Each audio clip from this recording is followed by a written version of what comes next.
Hallelujah. परमेश्वर के नाम को धन्यवाद देते हैं। प्रभु का वचन सत्य है और उसका वचन हमें हमारे जीवन में हमें अच्छाइयों की ओर और उस रास्ते पर चलाता है जिस रास्ते पर परमेश्वर ने हमें चलने के लिए बोला है। हालेलुया। आइए हम परमेश्वर के वचन में जाएंगे। आज की सुबह में मेरा विषय है कि एक गलत इच्छा आपको गिरा सकती है। एक गलत चाह, एक गलत चयन जो हम हमारे जीवन में करते हैं वो कभी कभी हमारे पतन का कारण भी बन सकता है। तो आइए हम परमेश्वर के वचन में हम ऐसे कुछ लोगों को देखेंगे जिन्होंने ऐसी गलत इच्छा को किया, उसको अंजाम दिया और उसके बाद उनका पतन हो गया। परमेश्वर का वचन हमें पहला राजा उसका 21वां अध्याय और उसकी हम पहली आयत से जब हम देखते हैं, प्रभु का वचन हमें कहता है कि नाबोत नामक एक इजरायली की एक दाख की बारी सिमरोन के राजा आहाब के राज मंदिर के पास इजराइल में थी।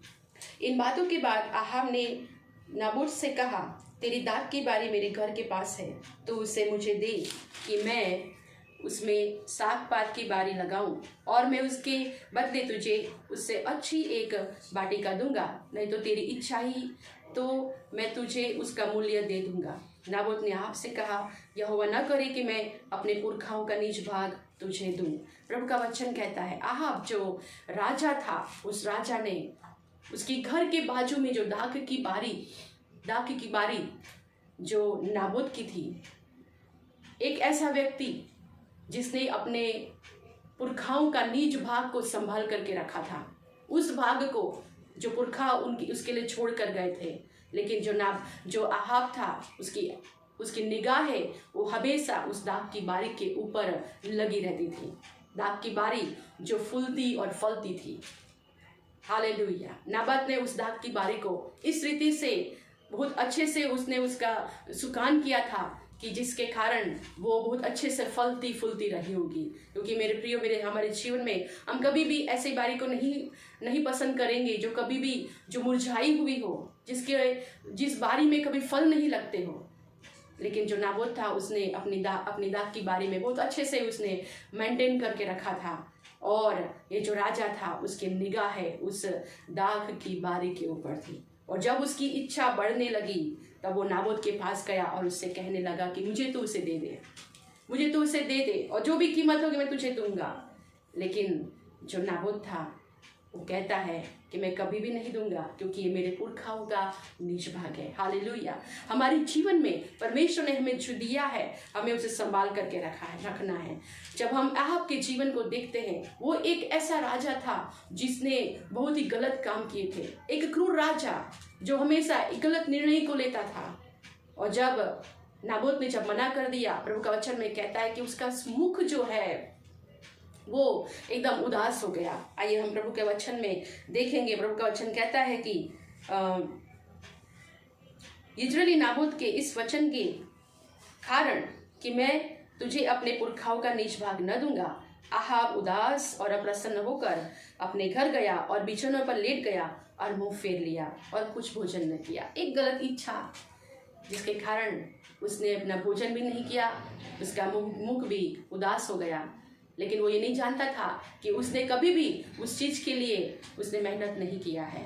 मेरे प्रियो, जब हम आगे प्रभु के वचन को हम देखते हैं तब प्रभु का वचन कहता है कि किसी कैसे गलत योजना करके उसकी पत्नी उस नाबोत जो एक आम आदमी था, जो विश्वासु था, जो अपने निज भाग को जिस पुरखा ने दिया था उस संभाल करके रखा हुआ था, उसने कैसे उसको मरवा दिया। और प्रभु का वचन आहाब के पास आता है कि जिस लहू को कुत्तों ने छाटा है वही कुत्ते आकर आहाब के लहू को भी छाटेंगे।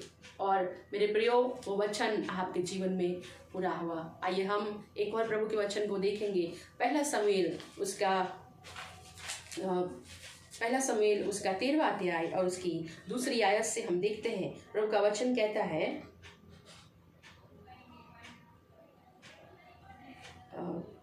दूसरा शमूएल उसका 13 अध्याय और उसकी दूसरी आयत, उसमें लिखा हुआ है, तामार नामक एक सुंदरी जो दाऊद के पुत्र अबशालोम की बहन थी, उस पर दाऊद का पुत्र अम्नोन मोहित हुआ। अम्नोन अपनी बहन तामार के कारण ऐसा विकल हो गया कि बीमार पड़ गया, क्योंकि वह कुमारी थी और उसके साथ कुछ करना अम्नोन को कठिन जान पड़ता था।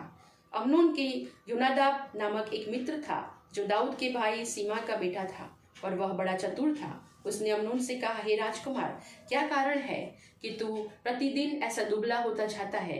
क्या तू मुझे न बताएगा? प्रभु का वचन हमें कहता है कि वो ऐसा विकल हो गया कि वह बीमार पड़ गया। एक गलत इच्छा के कारण अम्नोन जो दाऊद का पुत्र था, जो अबशालोम की बहन से प्यार करता था, और प्रभु का वचन कहता है कि वो बीमार पड़ गया।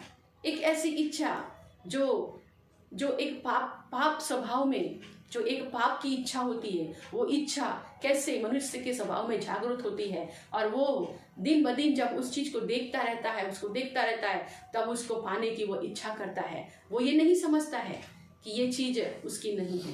प्रभु का वचन हमें बताता है कि तू अपने पड़ोसी के घर की लालसा नहीं करना। प्रभु का वचन हमें कहता है कि तू अपने पड़ोसी की स्त्री पर अपनी आंख मत लगाना। हालेलुया। और जब हम इस दोनों व्यक्ति को जब हम देखते हैं, वे दोनों व्यक्ति राजा हो या प्रजा हो या तो कोई आम आदमी हो, यदि आप गलत इच्छा रखते हैं, निश्चय जानिए कि आपका पतन निश्चय ही है। हालेलुया। इसलिए मेरे प्रिय, प्रभु का वचन हमें माइका उसका 6वां अध्याय और उसकी 7वीं आयत में हमें बहुत सुंदर रीते प्रभु का वचन हमें बताता है। माइका उसका 6वां अध्याय और उसकी 7वीं आयत को हम देखेंगे।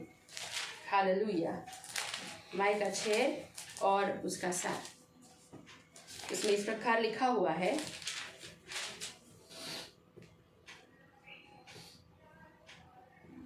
हे मनुष्य, वह तुझे बता चुका है कि अच्छा क्या है, और यहोवा तुझसे इसे छोड़ और क्या चाहता है कि तू न्याय से काम करे। हे मनुष्य, यहोवा ने तुझे बताया है कि तू न्याय से काम करे और कृपा से प्रीति रखे और अपने परमेश्वर के साथ नम्रता से चले। हालेलुया। परमेश्वर का वचन में माइका 6वां अध्याय और उसकी 7वीं आयत में लिखा कि हे मनुष्य, यहोवा तुझसे इसे छोड़ और क्या चाहता है। परमेश्वर हमें इसे छोड़ और क्या चाहता है कि हम न्याय से बढ़ते, हम नम्रता के साथ परमेश्वर के साथ चले। परमेश्वर का वचन हमें और भी, जब हम प्रभु के वचन में देखते हैं, उसमें नीति वचन उसका 4वां अध्याय और उसकी 23वीं आयत में हमें इस प्रकार से बताता है। नीति वचन उसका 4वां अध्याय और उसकी 23वीं आयत में हम देखते हैं, प्रभु का वचन हमें कहता है, सबसे अधिक अपने मन की रक्षा कर, क्योंकि जीवन का मूल स्रोत वही है। टेढ़ी बात अपने मुंह से मत बोल और चालबाजी की बातें कहना तुझसे दूर रहे। तेरी आंखें सामने ही की ओर लगी रहे और तेरी पलकें आगे की ओर खुली रहे। अपने पांव रखने के लिए मार्ग को समथर कर और तेरे सब मार्ग ठीक रहे। ना तो दाहिनी ओर मुड़ना और न बाईं ओर। अपने पांव को बुराई के मार्ग पर चलने से हटा ले। एक गलत इच्छा आपके पतन का कारण हो सकती है। एक गलत चाह, एक गलत चयन आपको गिरा सकती है। यदि आपने अपने जीवन में ऐसा कोई गलत चयन किया है जिसके कारण आप गिर चुके हैं, यदि आपने अपने जीवन में एक ऐसी चाह रखा जिसके कारण आपका पतन हो चुका है, आपको नहीं पता कि आप कैसे उठेंगे, मेरे प्रियो, आज सुबह के समय में मैं आपको यही बताना चाहती हूँ। परमेश्वर आपसे कहता है, यदि आप अपने पापों को अंगीकार करके, अपने पापों को मान करके अपने परमेश्वर के पास आप वापस मुड़ते हैं, परमेश्वर आपके पापों को माफ करने और फिर से आपको अपना पुत्र बनाने के लिए सक्षम है। परमेश्वर आपको बुलाता है। यदि आप प्रभु के पास आते हैं, यदि आप उस चाह को छोड़ करके, यदि आप उस पसंदगी जिसने आपने किया, जिसके आपका पतन हुआ है, यदि आप उसको छोड़ देते हैं, परमेश्वर आपको कहता है कि मैं तुझे फिर से उठाऊंगा। हालेलुया। जितने लोग घिरे हुए हैं, जितने लोगों का पतन हुआ है, आज ये वचन आपके लिए है। एक गलत पसंदगी जिसके कारण आपका पतन हो चुका है, मेरे प्रियो, आज ही वो समय है कि आप पश्चाताप करें और परमेश्वर आपको चाहता है कि आप उसके पास आ जाए। आइए हम प्रार्थना करें। प्रभु पिता परमेश्वर, हम धन्यवाद करते हैं इस दिन के लिए जो आपने दिया प्रभु, और पिता परमेश्वर प्रभु जी, आपके अनुग्रह के लिए प्रभु, आपका वचन हमें बताता है प्रभु कैसे नाबात ने, ओ पिता परमेश्वर, अपने पूर्वजों की पिता परमेश्वर मुझ भूमि को संभाल करके रखा पिता। आज प्रभु जो आपने हमें दिया है, हम आपके वचन को पिता परमेश्वर पालन करने वाले बने प्रभु।